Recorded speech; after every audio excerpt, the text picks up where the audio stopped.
The Lion of the tribe of Judah was announced, and John saw a lamb. He expected to see a symbol of strength and power, but what he saw instead was a symbol of weakness and being a victim.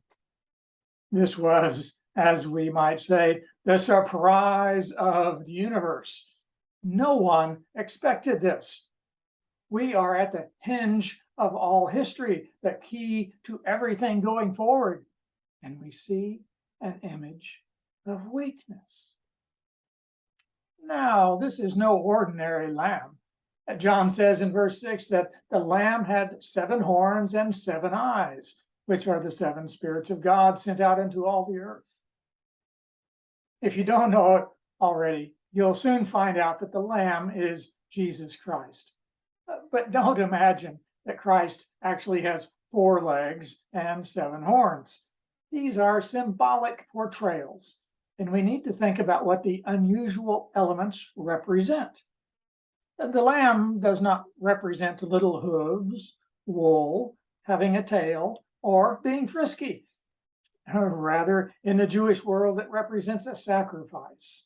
And here the lamb looked like it had been sacrificed.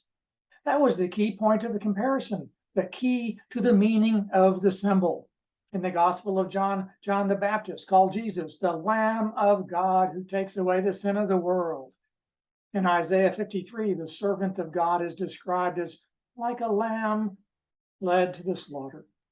The Lord makes his life an offering for sin. Now, what about those horns? A horn represents strength. Psalm 18 says that God is my rock in whom I take refuge, my shield, and the horn of my salvation, my stronghold. And the number 7 indicates completeness. The lamb here has complete power. The eyes correspond to the 7 spirits of God, or the 7-fold spirit. The eyes represent sight. In this case, complete sight. Jesus knows everything that's happening. He has all power and all wisdom. So the Lamb, verse 7, went and took the scroll from the right hand of him who sat on the throne. The Lamb had the authority to have the scroll. And when he had taken it, verse 8 says, the 4 living creatures and the 24 elders fell down before the Lamb. I don't know whether they fell flat on the floor or they fell to their knees.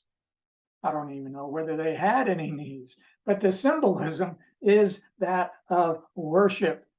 That is exactly how the 24 elders worshiped the one who sat on the throne in chapter 4. They give equal deference and respect to the Lamb. Revelation consistently shows that Jesus is just as worthy of worship as the Father is. Each one had a harp, John says. It's a musical instrument used in worship, but I don't know why John mentions this. The harps seem to play no further role in the story.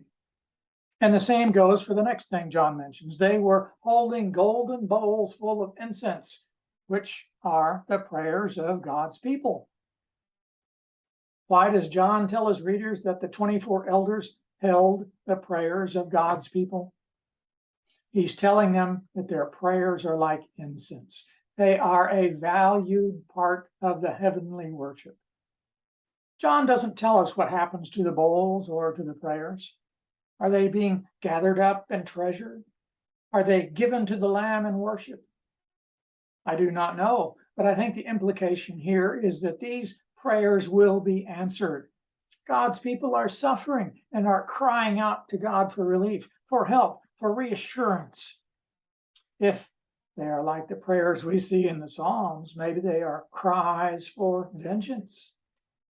Whatever it is, John seems to say, your prayers are not pointless, and they will be answered. And the answer comes through the Lamb who was killed and is now alive.